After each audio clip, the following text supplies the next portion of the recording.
여러분들은 어디서 영감을 받으시는지 모르겠는데 사실 영감이라는 게 항상 그렇게 특별한 건 아니에요. 기억이 안 나던 게 갑자기 이렇게 딱 기억이 났는데 내가 이걸 왜 잊고 있었지 싶을 정도로 되게 소중한 기억인 거예요. 그런 게 이제 영감이 되기도 하고 뭐 미래에 일어날 어떠한 일을 좀 순간적으로 직감하는 그 느낌도 영감이 되긴 하지만 저한테는 이런 기억들이 다 영감의 일종이라고 순간 딱 생각이 들더라고요. 이 언니가 갑자기 생각이 나네. 이 언니가 나한테 그때 이런 말을 해줬었지. 이게 굉장히 나한테 큰 자극과 인생을 거의 그래도 한 반바퀴는 못 가더라도 거의 반바퀴 가까이는 바꿔놨지. 이럴 정도로 그 순간에 엄청난 나한테 파급력이 있는 말 한마디를 던져준 사람이 있어요. 그래서 이런 거에 대해서 기억이 딱 떠올라서 잊어버리기 전에 한번 정리하고 영상으로도 남겨두고 여러분들에게도 들려드려야겠다라고 생각이 들어서 정리를 해봤어요.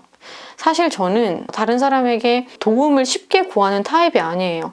좀 편하게 그런 말을 할 수 있으면 좋겠다라고 생각도 많이 해봤었는데 근데 아무튼 그냥 타고난 성격 자체가 이렇게 도움을 막 구하거나 힘든 일 있을 때마다 막 전화를 한다거나 이런 타입은 아니거든요. 근데 딱 그런 어떠한 순간마다 내가 묻지 않았지만 나에게 답을 가지고 온 사람도 있었고 정말 그러지 않는 성격인데 물어서 한마디 들었던 게 엄청난 또 터닝 포인트가 되기도 했었고 그런 포인트들에 사람들이 있었어서 조근조근 이제 포인트적으로 한번 얘기를 해보도록 할게요. 뭐 너무 쥐어짜듯이 다 끌고 와가지고 얘기하기는 좀 그렇고 정말 딱 그때그때마다의 사람들이 있었는데 일단 중학교 때 나의 다름을 사람들 앞에서 굉장히 긍정적으로 표현해주고 인정해줬던 분들이 이분들이에요. 아무래도 제가 그때는 전공자 음악을 하는 사람이 아니었지만 같은 예술계여서 그런지 저의 뭔가 독창적이고 좀 예술적인 어떠한 부분을 그분들은 정말 독창성과 예술성으로 바라봐 주셨던 거라고 저는 지금도 생각이 들거든요.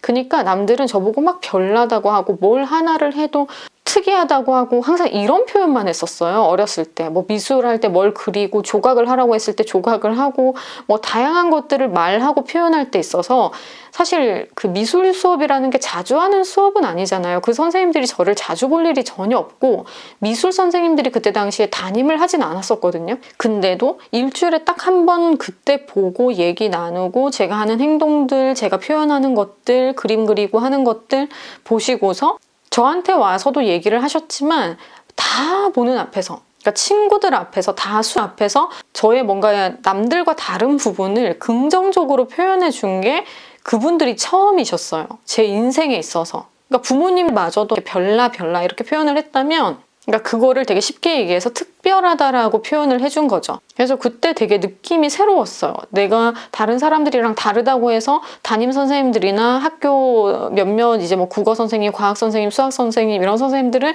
굉장히 나한테 비판적인 말을 많이 했거든요. 이 선생님 두 명은 굉장히 긍정적인 표현으로 저의 어떠한 다른 면을 표현을 해주셨어요. 그래서 이게 저한테는 굉장히 신선한 충격이었었고 제가 7살 때부터 6살 때인가 아무튼 7살 때부터 피아노를 치고 초등학교 내내 이제 다니다가 중학교 올라가서부터는 나쁜 애들이랑 좀 이렇게 어울리기 시작하면서 피아노 학원을 안 가게 됐는데 그 선생님이 제가 이제 친구들이랑 다 싸우고 좀 공경에 처한 그런 때가 있었는데 그때 저를 직접 찾아왔어요.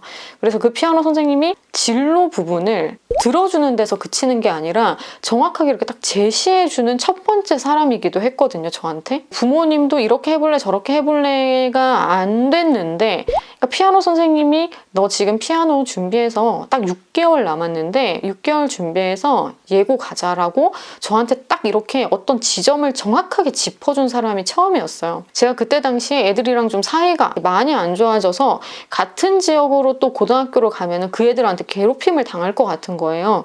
그래서 정말 고심을 하고 있었어요. 특목고를 가긴 가야 될 것 같은데 그래서 이 지역을 벗어는 나야 될 것 같은데 걔 중에 어떤 특목고를 가지? 여러 가지 고민이 굉장히 깊었었는데 그때 이제 예고를 가자라고 피아노 선생님 직접 저를 찾아와서 저를 그 피아노 선생님이 호프집에 데려갔어요. 저 되게 깜짝 놀랐거든요. 애들이랑 어울리면서 술도 마시고 이랬었지만 그러니까 그렇게 선생님이라는 존재가 술을 마시자고 할 줄은 몰랐어요. 근데 정말 저의 시각으로 다가오시려고 엄청난 노력을 하신 그 모습으로 봤어요. 여자 선생님이었는데 제가 그때 가족한테도 하지 않았던 제 내면에 있는 그런 얘기들도 선생님한테는 솔직하게 얘기를 했었고, 선생님이 결국은 그 길로 저를 제안을 해주셔서 정말 예고를 가게 된 그런 케이스였죠. 이 선생님이 이제 자기 선에서 피아노를 가르칠 수 없다라고 생각이 드니까, 왜냐면 수준급으로 또 쳐야지 예고를 갈 거 아니에요. 그래서 진짜 교수님 컨택까지 이분이 직접 해주셨거든요. 피아노에 매진할 수 있게끔 신경을 많이 써주셨어요. 그래서 나를 위해서, 내 진로를 위해서 조언해서 끝난 게 아니라 제가 행동할 수 있는 그 행동적인 역할을 함께 같이 해주신 분이었기 때문에 이분은 진짜 평생 못 잊을 것 같아요. 이름도 아직 기억나거든요. 그러니까 이분은 어디서 뭐 하고 사시는지 모르겠지만 아무튼 너무너무 제 인생에 있어서 잊지 못할 분이에요. 그래서 뭔가 타인이 내가 잘 되길 바라는 그 마음에서 그치는 게 아니라 행동적인 그 파트까지도 같이 이렇게 띄워줄 수 있구나 라는 거를 어떻게 보면 그때 또 처음 느꼈던 거죠. 중학교 때. 그리고 제가 20대 때 만났던 다양한 인맥들 사이에 있었던 동생들이 또 기억이 많이 나는데, 그 예술계 자체가 위쪽으로는 참 복이 없어요. 기강도 너무 세고 어떻게든 자기들이 선배다, 아무튼 연예계랑 거의 비슷합니다. 그래서 자기가 저의 선배다 했을 때 엄청나게 때려잡으려고 난리거든요. 그러니까 그런 주위의 사람들이 많았었고, 근데 예술계뿐만이 아니라 학교에서 아무튼 그렇게 버르장머리 없게끔 큰 여자들이 사회에 나와서까지 저를 막 군기잡으려고 하고, 저를 어떻게 해서든지 자기들 밑에 뭔가 굴복시키려고 하는 이런 이상한 행동들을 많이 겪으면서 좀 나이가 있는, 저보다 나이가 있는 여자들이 좀 진절머리가 나는 딱 그런 시기가 있었어요. 물론 아주 현대적이고 깨어있는 그런 언니들도 있었지만 그런 사람들은 정말 소수였고, 어떻게 해서든지 저를 좀 깔아뭉개려고 하는 친구들과 언니들이 꽤 있었는데, 그러니까 그때 당시에 딱 저한테 친구보다 더 좋았던 그런 인맥들은 그때 알았던 동생들, 항상 새해 복 많이 받으라고 몸 떨어져 있어도 꼭 연락 오고 10년 지기도 더 된 동생들이 있는데, 이때 당시에 진절머리가 나는 그런 사람들이 제 주위에 많았을 때 항상 진심으로 저를 칭찬하고 응원하고 제가 잘 되길 바라고 이랬던 동생들이 여전히 기억이 많이 나요. 그때 그 동생들 때문에 내가 조금 더 어떻게 보면 그래 열심히 하자, 뭔가 굴복당하지 않고 도전하려는 그런 마음을 북돋게 해줬던 것 같아요. 나 스스로의 그런 노력도 필요하지만 계속 그런 마음을 꺾어버리려고 하는 일들이 많이 그 꼰대들로부터 생겼었는데, 이 동생들이 그걸 잡아먹을 만큼 굉장히 또 저를 많이 의지하고 응원했던 애들이어서 아직도 생각이 많이 나요. 그러니까 굉장히 상호적인 거라고 생각이 들거든요. 내가 무너질 때 무너지지 않을 만한 이유가 또 생기면 무너지지 않을 수 있는 건데, 무너지는 쪽으로만 계속 나를 자극하고 나 또한 힘이 없는 상태라면 정말 무너질 수밖에 없거든요. 그때 당시에 무너질 수밖에 없는 정도로 굉장히 사회적으로도 저를 뭔가 매장시키려고 하고 저의 재능을 싹을 잘라버리려고 하고 그런 사람들이 많았었는데, 인정해주지도 않고 더 이렇게 나아갈 수 있는데 그런 자리를 자기가 먼저 알아서 자르고 비리적인 그런 일들이 많았었는데, 그런 과정 가운데서도 제가 어떻게 해서든지 아득바득 외국까지 가서 커리어를 잘 쌓아서 돌아올 수 있을 만큼 그런 징검다리 역할이 정서적으로 되어줬던 동생들이었어요. 이름도 아직도 다 안 까먹었어요. 중간에 제가 카톡도 없어지고 하면서 제가 해외에서 또 폰을 한번 바꿨단 말이죠. 그때 거의 다 잃어버렸거든요, 연락처를. 아쉽고 안타까운 마음이 있는데, 제가 유튜브 처음에 시작했을 때 언니 맞아요? 저한테 이렇게 메일이 날아온 거예요. 근데 그때 또 뭔가 이렇게 또 시기적으로 뭐가 잘 안 맞아서 제가 그 메일을 답장을 해야지 하면서 넘겼는데 다시 찾으니까 또 없는 그런 일들이 좀 종종 있었어요. 그리고 독일에서 만났던 동생도 제가 한국에 귀국해서 잘 지내냐고 하면서 연락이 또 왔었는데, 그것도 제가 답변을 이제 해야지 하고 찾았는데 안 보이고, 이런 사태가 좀 있어서 혹시라도 이 영상을 보고서 나 기억해 라는 그런 사람들이 있다면 저한테 또 메일이나 제 또 여러 가지 인스타그램이나 있잖아요. 거기로 꼭 컨택을 해주시길 바라요. 제가 당신을 그리워하고 있을 수도 있으니까요. 연락을 안 한 지가 엄청 오래됐거든요. 근데 이 언니는 언젠가는 내가 살면서 그분의 엄마를 통해서라도, 제가 그분 엄마는 제가 또 아는 사람이랑 연락이 되는 상태라서 아무튼 이런 복잡한 구도를 다 거쳐서라도 그 언니는 다시 한번 꼭 진하게 만날 것이다. 내가 한 번 더 그 언니랑은 깊이 있게 뭔가 정서를 또 나누는 그런 시간을 꼭 만들 것이다 라고 생각을 할 정도로 그렇게 저한테 굉장히 한때 큰 영감을 줬던 언니가 있어요. 20대 중반쯤에 제 주위에 가난한 사람들이 엄청 많았거든요. 저도 그때는 가난했고 제 주위에 많은 사람들이 참 많이 가난했었는데 그 언니는 일단 집이 엄청 잘 살았어요. 좀 다르게 자란 사람인 거죠. 정말 돈이 좀 많은 집안이었고 완전 좀 다르다라고 느꼈어요. 확실히 어렸을 때부터 좀 이렇게 고난과 역경을 막 가난을 겪으면서 그걸 싸워 이기면서 그렇게 하면서 성격이 자리 잡은 사람들이 그 안에서도 다름이 존재를 하지만 그래도 어떠한 굉장히 비슷한 결을 가지고 있는, 혹은 어떠한 자격지심이라든지 사회에 대한 분노 이런 게 너무 부정적으로 똘똘 뭉쳐져 있는 사람들이 꽤 있거든요. 일단 이 언니는 그런 특정한 뭔가 부정적인 인식관이 없는 것 자체로 저한테 굉장히 좋은 자극이 됐어요. 저도 어떻게 보면은 다 좀 이렇게 부정을 할 수 있을 정도로 참 고난과 역경을 많이 겪으면서 힘들게 살아왔는데 반사회적인 사람이 될 수도 있고 항상 막 운동하고 이런 사람이 될 수도 있었단 말이죠. 근데 아무튼 그 언니를 보면서 좀 이렇게 다른 사람의 그 느낌이 새롭게 다가오기도 했었고, 그 언니가 말하는 거 생각하는 것도 되게 달랐어요. 근데 어차피 사람은 또 다 모순이 있기 마련이잖아요. 생활은 진짜 엉망이에요. 그 언니 사는 집에도 가보고 했지만 정말 생활은 엉망인데 확실하게 잘하는 거는 정말 자기 관리, 바깥에 나갈 때 꾸미는 거 정말 신경 써서 잘하는 언니였었고, 아무튼 똑똑했어요. 시각이 나랑 너무 달라서 엄청난 충격을 받을 정도로 그때 당시 저 기준으로 그 언니는 굉장히 똑똑한 사람이 맞았었고, 그때 당시에도 저를 매장시키려고 하는 나쁜 꼰대 언니들이 좀 많았었는데 저한테 항상 불만이나 요구사항 이런 것들을 계속 그런 것들을 요구하는 언니들이 많았었어요. 근데 그런 것들이 굉장히 비합리적이고 납득이 안 되는 그런 얘기들과 뭔가 그런 요구들이 되게 많았었거든요. 근데 자기들이 다 맞대요. 자기들이 맞고 제가 틀리대요. 미쳐버리겠는 거예요. 그러니까 들을 때마다 막 답답하고 억울하고 그럴 정도로 그때 굉장히 정신적으로 많이 힘들었었는데, 그러면서 그 사람들이 또 잘하는 게 뭐였냐면 사람을 막 한두 시간씩 잡아놓고서 얘기를 해요.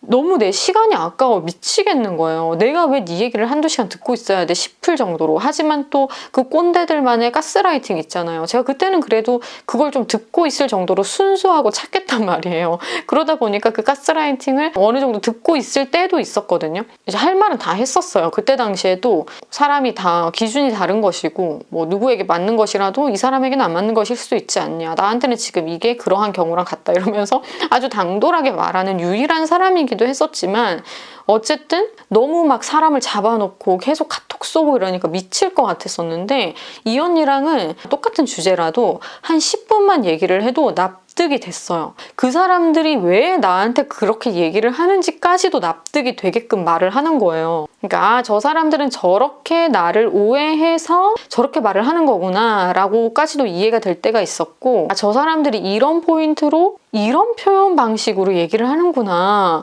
나는 너무 이게 비상식적이라고 생각을 하는데 저 사람들한테는 이게 최선의 방식이거나 그 사람들한테서는 이 방식 밖에는 대화의 방식이 존재하지 않는 거예요.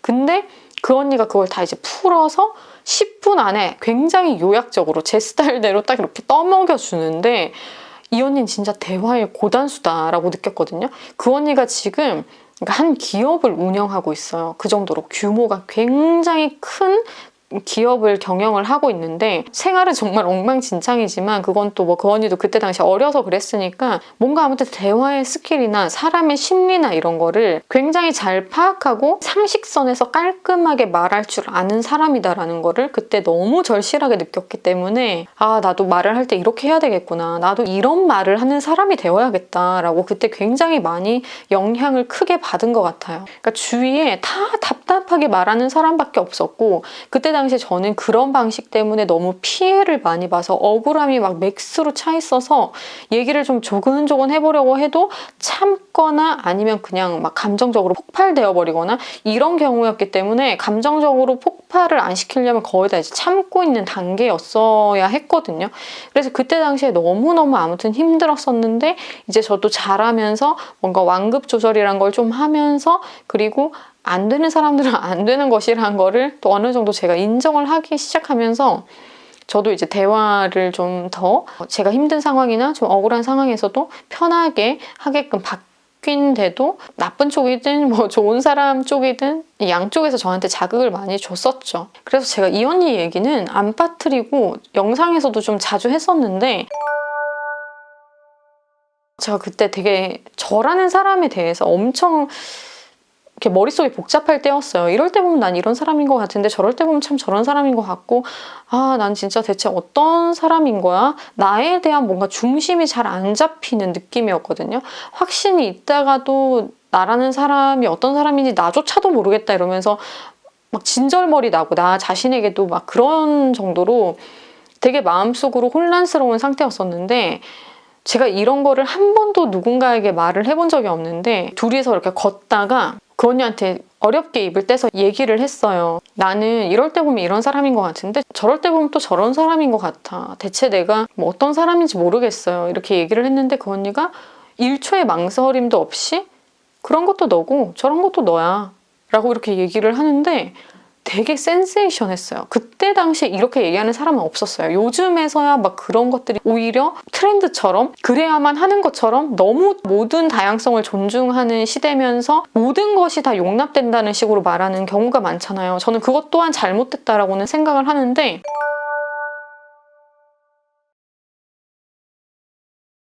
사람이 한 길로만 나 있지 않은데 너무 내가 한 길로만 나 있어야 하고 나는 이런 사람이어야 하고 이런 쪽으로만 생각을 그때는 저 또한 많이 했던 것 같아요. 그리고 저한테 이렇게 해야만 해 라고 이런 식으로 말을 하는 사람들도 너무 많았었고 저에게 어떠한 한 방향을 굉장히 고집하게 한다든지 자꾸 요구하는 사람들만 있었는데 그 언니는 다양한 방식으로 저를 스스로 인정할 수 있게끔 그렇게 생각을 열어주는 멘트를 해줬었어요. 근데 정말 그게 그때 당시에 저한테 큰 도움이 됐었고 내가 나를 이해할 수 없을 때 있잖아요. 그 언니의 그 말이 항상 생각이 났었어요. 그래, 이럴 때는 또 내가 이럴 수도 있는 거고 내 모습이 너무 당황스러울 때가 있거든요. 내가 절대 이런 사람은 아니라고 생각을 했는데 혹은 아예 그런 사람이 아니라고 생각조차 안 할 만큼 그런 것과 나는 먼 사람이라고 무의식 가운데 알고 있었지만 어떠한 환경에 던져졌을 때 내가 완전 다른 사람처럼 행동을 할 때 나를 보고 굉장히 스스로 놀랐을 때가 많은데 그 놀람이 엄청난 나에 대한 거부 반응, 나를 막 부정하듯이 생각이 들 때가 있었거든요. 근데 그럴 때마다 그 언니의 말이 저를 잡아줬던 지금까지도 그 언니의 그 말이 종종 생각이 나면서 그 언니가 나한테 그때 그 말을 해줬던 건 정말 내 인생의 레전드적인 순간이었다 이런 생각이 듭니다. 그 외에도 또 있어요. 내가 존속할 수 있게끔 해줬던 그런 분들이 또 있거든요. 뭐 그 얘기는 또 다음에 시즌2로 한번 해보도록 하겠고요. 크게 흔들릴 수 있고 망가질 수도 있는 때에 그런 얘기를 함으로써 제가 스스로 중심을 잡는데 큰 역할을 해줬던 그 언니는 못 잊을 것 같아요. 여러분도 여러분 인생에 이런 역할을 해주는 사람이 앞으로 있거나 제가 또 그런 역할을 해드릴 수 있기를 바라면서 또한 이런 영상들을 남겨보는 건데 우리 때때마다 귀인을 만난다 뭐 이런 말 하잖아요. 누군가를 통해서 내 인생에 꼭 필요한 말을 듣는 거는 진짜 그거는 운명이다라고 저는 생각을 합니다. 내 인생에 있어서도 막 무너질 수 있는 그런 순간이 많았었는데 어떻게 그때마다 또 그런 사람들이 존재를 했을까 신기하기도 해요. 그리고 그때 당시에 그런 사람들이 없었으면 내가 어떻게 됐을까라는 생각도 들기도 하고요. 그래서 여러분들도 뭐 이런 사람들이 있는지 또 기억해보는 시간이 됐으면 하고요. 오늘 또 했던 얘기들이 여러분들에게도 도움이 됐으리라 생각합니다. 그러면 저는 또 다른 영상의 에피소드로 돌아오도록 하겠습니다. 그럼 다른 영상으로 다시 만나요.